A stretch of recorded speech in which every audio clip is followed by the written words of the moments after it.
Accept others as God created them. So you don't accept only yourself, but others as well. Ephesians 2:10, God planned for us to do good things and to live as He always wanted us to live.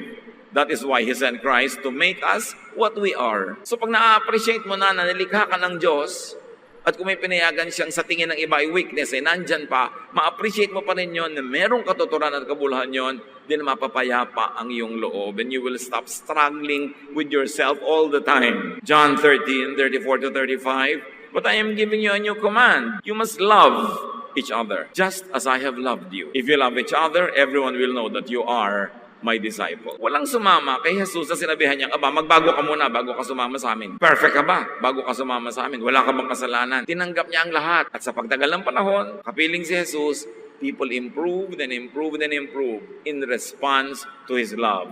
But the first act is to accept them and love